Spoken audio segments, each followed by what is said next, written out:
নমস্কার। আজকে 2026 সালের নক্ষত্র ফল নিয়ে আলোচনা করব। তার আগে সবাইকে বলি শুভেচ্ছা, অভিনন্দন, ভালোবাসা। 2026 সাল আপনাদের ঈশ্বরের কৃপায়, আল্লাহর কৃপায়, জেসাসের কৃপায়, যে ধর্মের আছেন প্রত্যেকের ভালো কাটুক, আপনাদের ইচ্ছা পূরণ হোক, নেগেটিভ সমস্ত কিছু কেটে যাক। 2025 সালকে বিদায় জানিয়ে আপনাদের সুন্দর একটা বছর আপনাদের কাছে উপস্থাপন হোক। হিংসা, মারামারি, টেনশন, চিন্তা এগুলো সব থেকে যেন আপনারা নিজেকে সরিয়ে আনতে পারেন। যেখানে যাদের কাছে আমার এই প্রোগ্রাম পৌঁছেছে প্রত্যেকের ভালো হোক।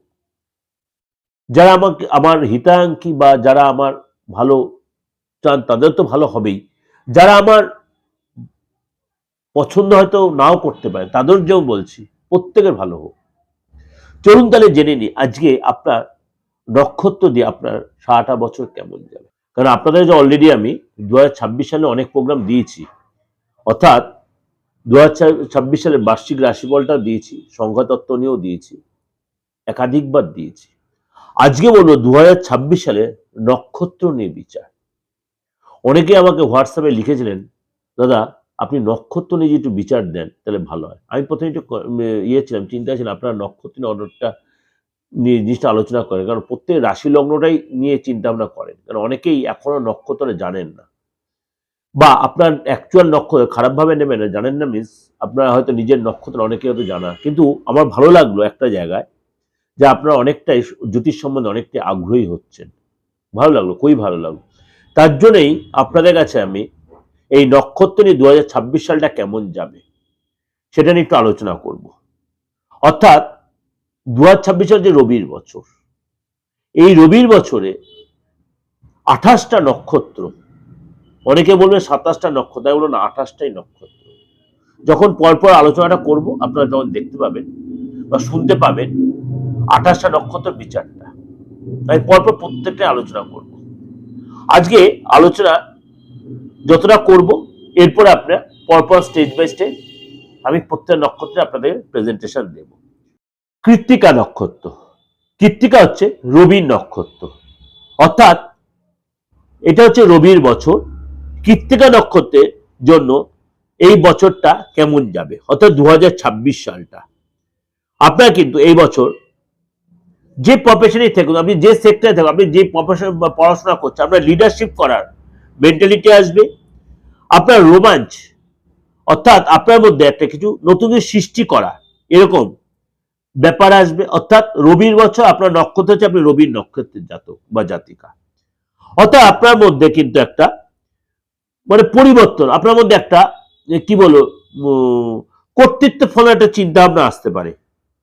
সুতরাং এটা আরটু ডেভেলপে বা আরটু ক্লিয়ারিটি জানতে জন্য চলুন একটু জেনে নিই। কৃত্তিকা নক্ষত্রে কেরিয়ারের ক্ষেত্রে বা নেতৃত্ব দেওয়ার ব্যাপারে দায়িত্ব বৃদ্ধি হবে এবং আপনার মধ্যে নেতৃত্ব দেওয়ার একটা পাওয়ার আসবে। জানুয়ারি থেকে মার্চ মাস পর্যন্ত আপনার কিন্তু যদি আপনি কোনো চাকরি করে থাকেন বা আপনি প্রফেশনে আছে, আপনাদের পদোন্নতি হবে, আপনি নতুন কোনো প্রজেক্ট শুরু করতে পারেন, আপনি এসে কিন্তু প্রশাসনিক দপ্তরে, শিক্ষাক্ষেত্রে, বা আপনি যদি কোনো মানে মনে করুন আপনি আর্মিতে আছেন, পুলিশে আছেন, বা আইপিএস আইএস এই ধরনের কোনো পরীক্ষা দিচ্ছেন, আপনার কিন্তু সাকসেস হবে, বা এরকম কোন ডিপার্টমেন্ট দপ্তরে আপনি রয়েছেন, আপনার কিন্তু সাকসেস হবে এই বছর। অর্থাৎ মানে প্রশাসনিক দপ্তর এবং মানে আপনার ডিফেন্স লাইন যাকে বলে সেখানে যে আপনি থাকেন সেখানে সাকসেস পাবেন। এবং এই বছর কিন্তু আপনার জুন জুলাইতে অফিস পলিটিক্সে থেকে নিজেকে সতর্ক রাখবেন। জুন জুলাই মাসটা অফিস পলিটিক্সে নিজেকে সতর্ক রাখবেন। এছাড়া কিন্তু আপনার কলিগদের সাথে, বসের সাথে মতভেদ হতে পারে, টেনশন বাড়তে পারে। সমস্যার সমাধানের জন্য অবশ্যই আপনাকে অনেক বেশি ডিসিপ্লিন হতে হবে, সহ্যশীল হতে হবে, এবং আপনি ঔদ্ধত্য, অহংকার এগুলোকে ত্যাগ করতে হবে এবং অফিস পলিটিক্স থেকে নিজেকে সরিয়ে রেখে ডিপ্লোম্যাটিক হবেন। আগস্টের পরে কেরিয়ারের ক্ষেত্রে আপনার কিন্তু আর্থিক লাভ হবে, আপনার কিন্তু পজিটিভ আপনার মধ্যে আসবে, অর্থাৎ আপনার মধ্যে উন্নতি আসবে, সেটা আগস্টের পরে। সম্পত্তিগত ব্যাপারে বা প্রেমের ব্যাপারে চলুন একটু আলোচনা করি। প্রথমে বলি প্রেমের ব্যাপারটা। কৃত্তিকা নক্ষত্র প্রেমের ব্যাপারটা আপনার কিন্তু এই বছর অনেক বেশি বুঝদার হতে হবে। আপনার ইমোশনটা কন্ট্রোলে রাখবেন, সব কথা সবাইকে শেয়ার না করা বেটার হবে। এপ্রিল মে মাসের পরে আপনাকে একটু যত্নশীল হতে হবে, বা এপ্রিল মে মাসটাতেই আপনাকে কোনো বাদ বিবাদে বা কোনো অশান্তিতে আপনি জড়িয়ে পড়তে পারেন, কেননা আপনার মধ্যে একটা ঔদ্ধত্য কাজ করতে পারে, সেই যে বিনা কারণে কারো কাছে অপমানিত হয়ে যেতে পারে। Be careful for this. এই সময় কিন্তু আপনার কথাবার্তার মধ্যে যত্নশীল হবেন, জেদ অ্যাভয়েড করবেন, এবং এই সময় কিন্তু আপনার যারা বিবাহযোগ্য রয়েছে তাদের কিন্তু এই সময় অবশ্যই রিলেশনের জায়গাটা অনেক বেশি আপনার যত্নশীল হতে হবে। সেপ্টেম্বর থেকে নভেম্বর মাস পর্যন্ত আপনার কোনো বিয়ের প্রস্তাব আসতে পারে, রিলেশন তৈরি হতে পারে। এই সময় কিন্তু আপনার আপনি বিবাহ সূত্রে বিবাহ বন্ধনে আবদ্ধ হতে পারে। বিবাহিত জাতক যারা রয়েছেন এই সময় কিন্তু আপনার অবশ্যই অনেক বেশি সহ্য ক্ষমতা রাখতে হবে, এবং রাগ জেদ কন্ট্রোল রাখতে হবে। বি কেয়ারফুল, নাহলে কিন্তু আপনার রিলেশনের জায়গাটা বা সংসারের জায়গাটা কিন্তু আপনার কিন্তু একটু ডিস্টার্ব হতে পারে। চলে আসে আপনার সম্পত্তিগত বা আর্থিক জায়গাটা। সম্পত্তিগত ব্যাপারে আপনার কিন্তু এই বছরটা ভালোই দেখা যাচ্ছে। সম্পত্তিগত ব্যাপারটা ইনভেস্ট করে লাভ পাবেন, সম্পত্তি কেনাতে লাভ পাবেন।